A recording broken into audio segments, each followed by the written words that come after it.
Olá pessoal! No vídeo de hoje a gente vai receber a Cristiane, que é proponente do projeto Teutopos, Iconografia Russo-Bizantina, que foi contemplado pelo Fundo Municipal de Cultura de Bento Gonçalves no ano de 2018. E agora a obra dela está em exposição no Museu do Imigrante até dia 27 de fevereiro. Meu nome é Cristiane, eu sou a proponente, a iconógrafa que fez essas obras, e a minha ideia foi trazer a Bento Gonçalves essa técnica milenar tão desconhecida na região sul do país. Meu primeiro curso foi em 2010, no Mosteiro, e posteriormente eu quis aprimorar a técnica, até esse processo de douração, que é uma técnica milenar. Então eu fiquei sabendo da vinda para o Brasil de uma iconógrafa italiana e posteriormente eu fazia anualmente cursos com ela para poder aprimorar essa técnica. Essa técnica ela precisa ter um domínio, pelo material com que se trabalha para deixar a obra pronta. A técnica utilizada é a técnica de Andrei Rublev, iconógrafo russo, que era utilizado a temperar ovo, pigmentos de origem vegetal, mineral e animal, e usando como aglutinante, como emulsão para misturar os pigmentos, a gema de ovo e o vinho branco. Então é preparada essa emulsão nas proporções corretas de gema de ovo e vinho branco, que devem ser refrigeradas. E os pigmentos são todos importados da Itália, são todos pedras trituradas, ossos triturados. O negro marfim é ossos triturados que viram pó. O azul é feito da pedra lápis lazuli. Também é usado as pedras azulite, hematite. Como é uma técnica milenar, é muito importante a fidelidade, não utilizar nada de origem química e a fidelidade no processo da madeira. Então é uma madeira de cedro, ela é escavada à mão, esse declive que tem aqui, ele é feito à mão, e tem as travas na madeira, na parte de trás, para não acontecer o processo de envergadura da madeira, e também um processo todo feito à mão.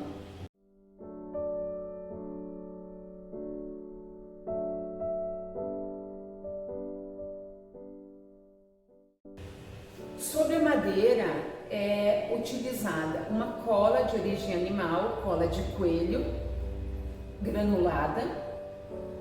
E o tecido, então, sobre a madeira é colado um tecido de linho 100%. Depois desse processo de colagem sobre a madeira do tecido de linho, é feito uma textura com a cola de coelho e o carbonato de cálcio.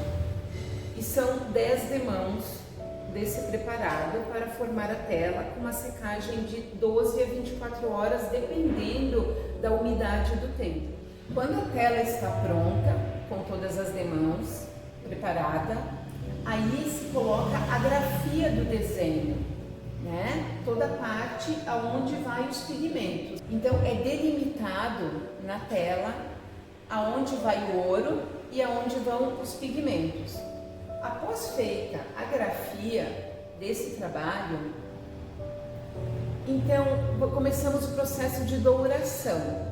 O processo de douração é feito com uma argila chamada bolo armênio, que também é uma argila importada, ela vem da França. E também a argila, ela é preparada com a cola animal também, não é colocada apenas a argila aqui, porque senão ela não daria textura, ela não aderia à tela preparada embaixo. Então é colocada argila, com várias demãos de argila também, e aí sim é aplicado o ouro. A aplicação do ouro é feita com folhas de ouro uma, duas ou três camadas de folha, dependendo como fica a primeira, porque pode acontecer do ouro não aderir completamente. E aí ocorre as sobreposições de camada de ouro. Depois do processo de douramento concluído, aí sim se começa o trabalho com os pigmentos, que aí nós chamamos, e por que nós chamamos iconografia? Porque é a grafia do ícone. É muito importante na iconografia a fidelidade. O iconógrafo, ele não é artista. O iconógrafo, ele tem que matar o artista dentro dele, porque o iconógrafo, ele tem que ser fiel à tradição que fala, né? Então, as cores que Andrei Rublev idealizou ao criar esse ícone são as mesmas cores que eu devo utilizar. A importante é a fidelidade. O iconógrafo, ele não cria, nunca. Por isso que ele não é um artista. O iconógrafo, ele reproduz o ícone, procurando ser o mais fiel possível nos detalhes, no rosto, nas cores. Na iconografia russo-bizantina, a perspectiva é inversa. E, por exemplo, esse quadro de Andrei Rublev é o mais famoso dele e o mais perfeito. Existem muitos estudos em relação a esse ícone de Andrei Rublev. Aqui eu vou falar brevemente de três detalhes, de alguns detalhes. Aqui é formado um cálice interno, um cálice externo, forma-se um triângulo perfeito, um círculo perfeito e forma-se um círculo aqui, porque das três pessoas, a quarta se torna o espectador do ícone que fala.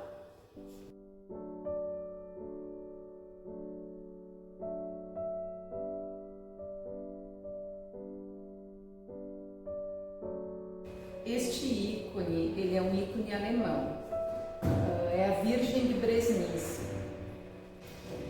Mesmo sendo um ícone alemão, a técnica utilizada na escrita desse ícone também foi a técnica de Andrei Rublev, que foi a técnica que eu aprendi e a técnica que eu utilizo.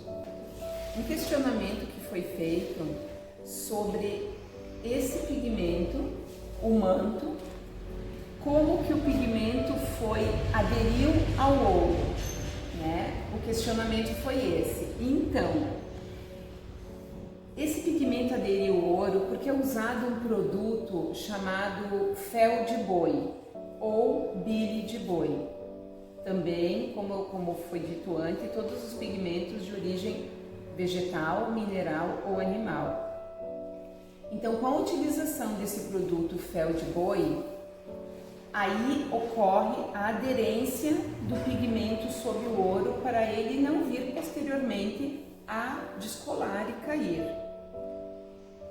E esse é um ícone alemão e na auréola está escrito um trecho do livro Cântico dos Cânticos da Bíblia: Negra sou, formosa filha de Jerusalém. Este também é um ícone de Andrei Rublev, o original, e ele tem uma história muito linda, este ícone. Na época da União das Repúblicas Socialistas Soviéticas, onde eram destruídas todas as imagens que remetiam à fé. Ninguém poderia ter fé. E então as pessoas, elas escondiam os ícones para protegê-los.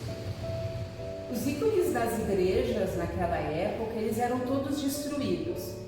O regime socialista só permitia alguns poucos ícones que tivessem uma paisagem por trás, como o da Santíssima Trindade, o primeiro que eu falei. E com a queda do regime socialista, encontraram esse ícone como degrau de um estábulo.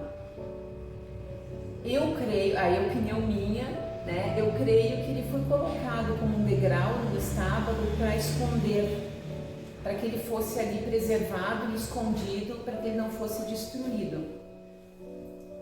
E quando encontraram este ícone, o Pantocrator, o que restou do ícone foi apenas o rosto, aqui, mais ou menos até aqui. Ele é um ícone, o original, ele seria um ícone grande, da cintura para cima, porém ele foi todo corroído. O ouro desapareceu, tudo desapareceu. E milagrosamente o rosto ficou praticamente intacto. Então esse ícone ele tem uma bela história que tem que ser registrada.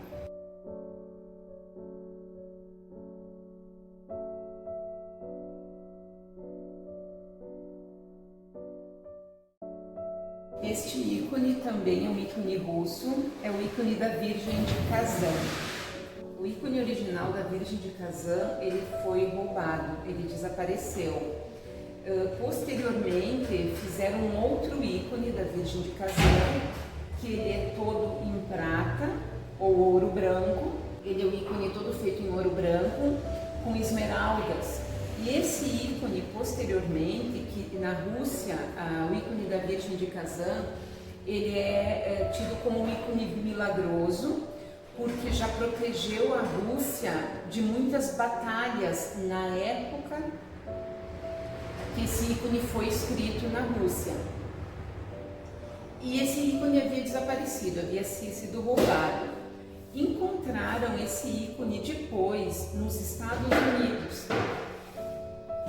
E um grupo de pessoas nos Estados Unidos se reuniu e comprou esse ícone e presenteou o ícone da Virgem de Kazan para o Papa João Paulo II.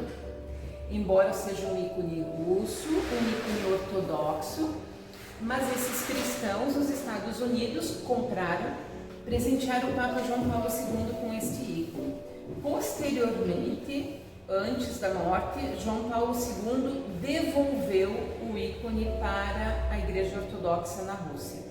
Ele presenteou porque era a origem dele, pertencia à Rússia, e João Paulo II devolveu o ícone à Rússia.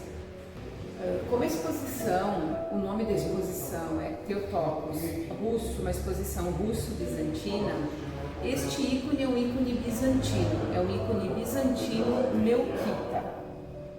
Esse ícone também é um ícone bizantino, ele é o ícone do arcanjo Gabriel.